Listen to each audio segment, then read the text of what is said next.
Yang pertama, dalam hal ini akan disampaikan oleh beliau Bapak Kiai Haji Ahmad bin Kiai Haji Saidi, namun diwakilkan kepada beliau Al Habib Ahmad bin Abdullah Al Atos. Kepada beliau kami haturkan Allahumma shalli ala Sayyidina Muhammad.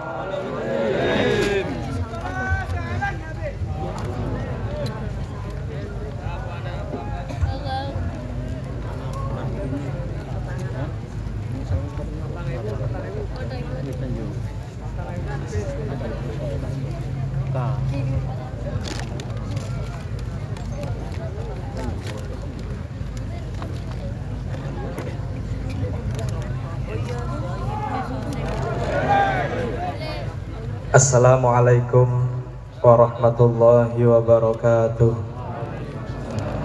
Bismillahirrahmanirrahim. Alhamdulillahi rabbil alamin.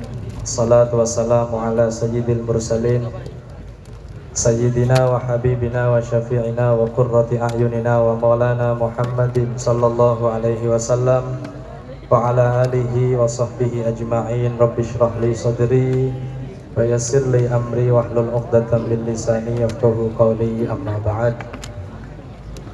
Al-mukarramun, para habaib, para alim, para kiai, para ustaz, para sepuh, bini sepuh, para tokoh masyarakat ingkang sedaya mawon kula hormati, kula taklimi lan kula mulyakaken.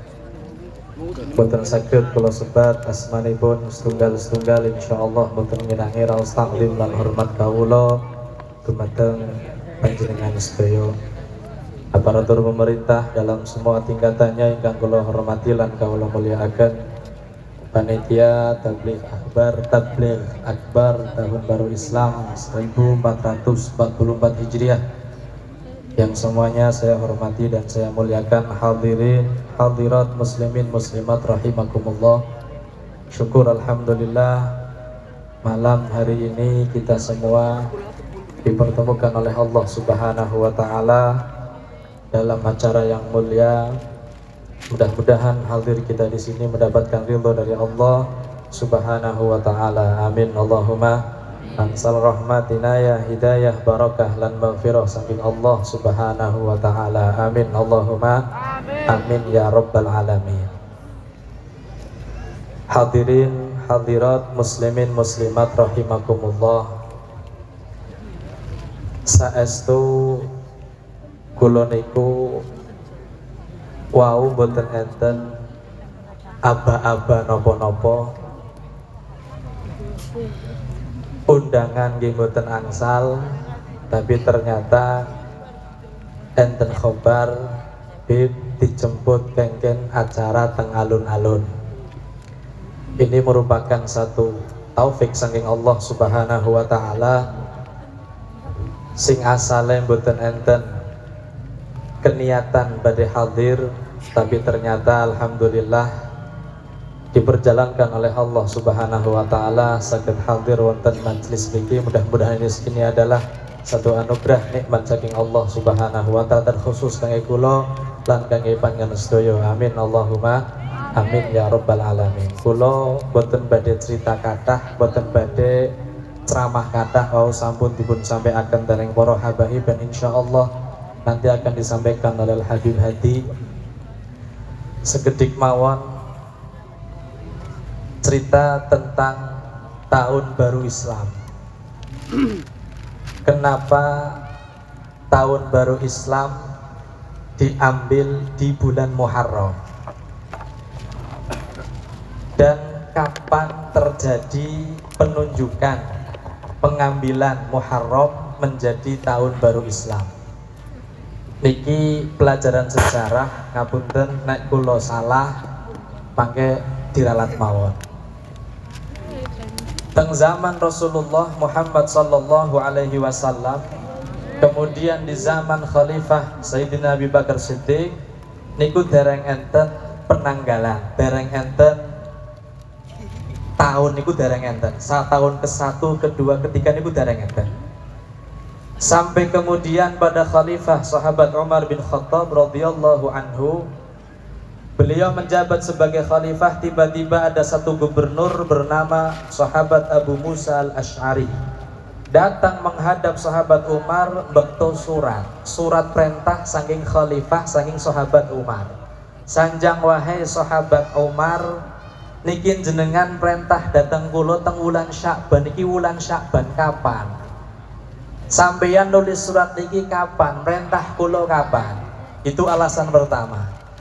Kemudian sing nomor kali, ketika hubungan diplomatik dengan berbagai negara, mereka berkirim surat ada tanggalnya, ada tahunnya.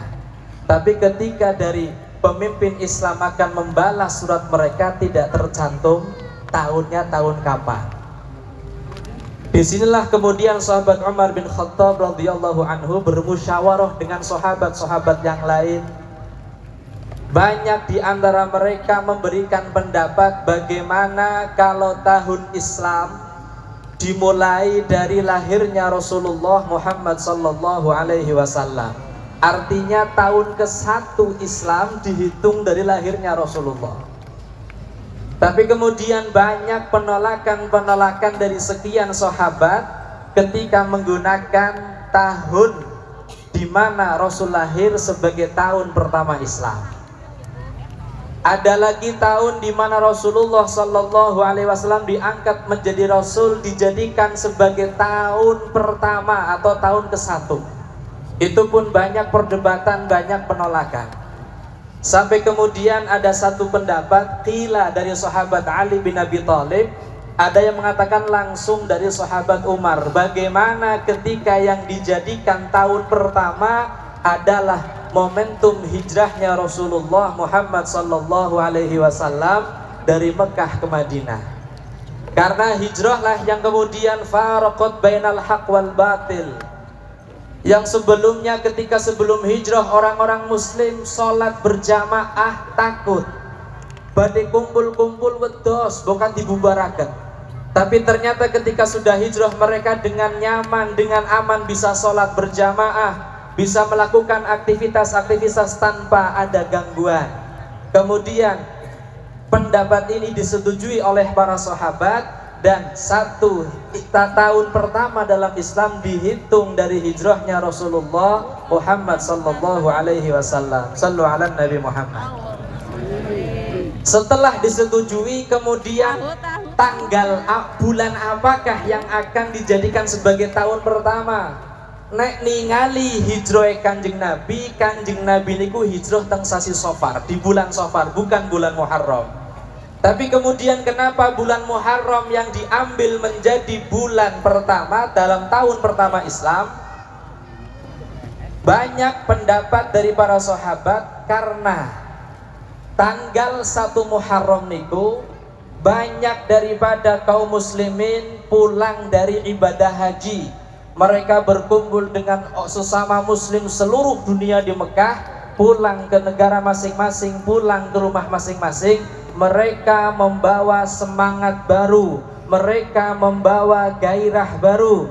Oleh karena itulah ketika ada semangat dari para hujjat yang telah pulang dari Baitullah, momentum inilah kemudian dijadikan sebagai satu acuan, satu momentum supaya umat muslim di seluruh dunia semakin bersemangat dalam ketakwaan kepada Allah, semakin bersemangat di dalam ibadah kepada Allah subhanahu wa ta'ala. Kemudian ditunjuklah Muharram menjadi tahun pertama Islam dan momentum hijrahnya Rasulullah Muhammad sallallahu alaihi wasallam menjadi tahun pertama Islam. Mudah-mudahan kita semua mendapatkan barokah daripada majlis yang mulia ini. Dosa-dosa kita diampuni semua oleh Allah subhanahu wa ta'ala. Amin Allahumma amin ya rabbal alamin. Hadza minni wa lakum minkum. Wassalamualaikum warahmatullahi wabarakatuh.